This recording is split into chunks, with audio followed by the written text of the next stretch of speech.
Good morning. Today is May 2nd, 2026. I'm reading this Subliminal by Leonard Mlodinow here. I'm in Furong Town, ancient China. Ancient Furong Ancient Town, Hunan Province, China.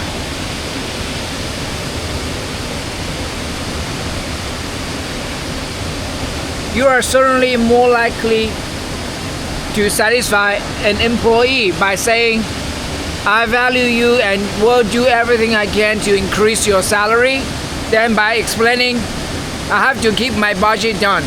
And one of the easiest ways is to pay you as little as possible.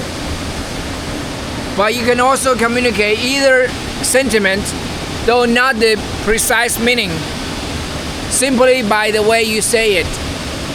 That's why some people can recount things like, he enjoyed chewing on plump grapes while speeding down a mountain in a monogrammed bobsled, and still give the impression of being profound. While others can say, the large-scale geometry of the universe is determined by the density of the matter within it, and sound like they are winning.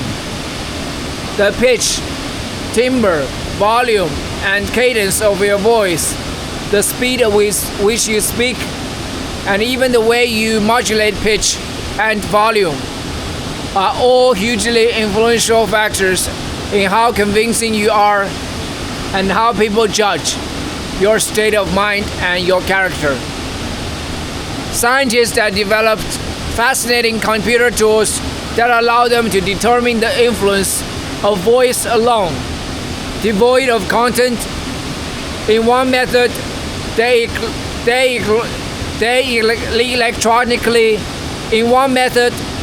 electronically scramble just enough syllables that the words cannot be deciphered. In another, they exercise just the highest frequencies, which wreaks havoc with our ability to accurately identify consonants.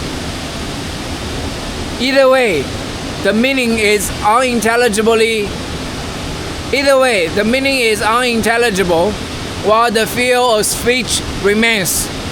Studies show that when people listen to such content-free speech, they still perceive the same impressions of the speaker and the same emotional content as do subjects who hear the unaltered speech. Why? Because as we decoding the meaning of the utterances we call language, our minds are, in parallel, analyzing, judging, and being affected by qualities of voice that have nothing to do with words. In one experiment, scientists created recordings of a couple dozen speakers answering the same two questions, one political, one personal. What is your opinion of college admissions designed to favor minority groups? And what would you do if you suddenly won or inherited a great sum of money? Then they created 4 additional versions of each answer by electronically raising and lowering the speaker's pitch by 20%, and by quickening and slowing their speech rate by 30%. The resulting speech still sounded natural, and its acoustic properties remained within the normal range.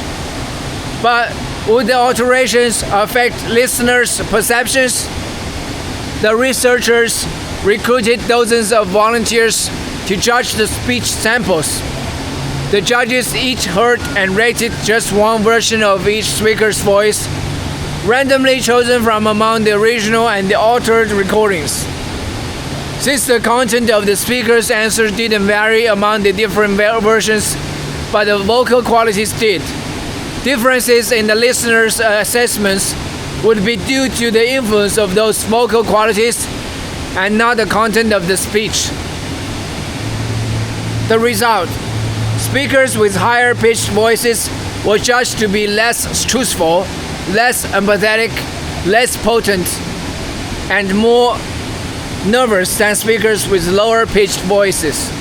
And also, slower talking speakers were judged to be less truthful, less persuasive, and more passive than people who spoke more quickly.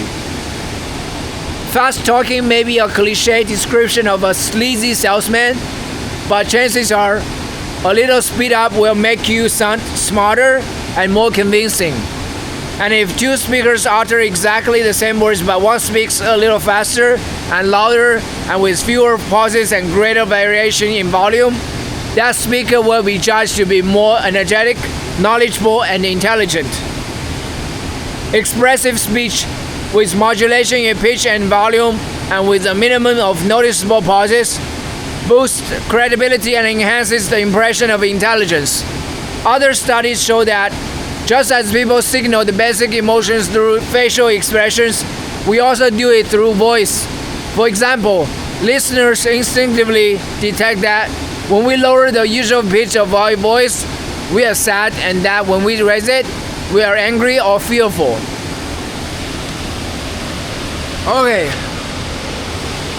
I enjoy reading like this, but it's so loud. I gotta be so loud as well.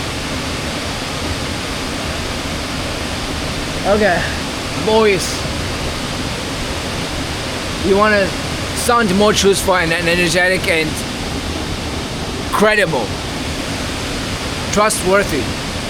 Through voice, you need to speak faster and louder. You need to make your speech, your voice sound convincing. And I'm actively training that. I'm intentionally trying to become a better speaker. I'm on the process.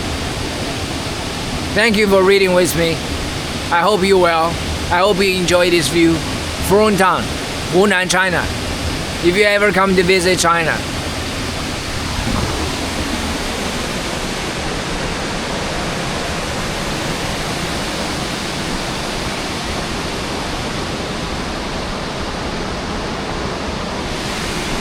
Have a good day.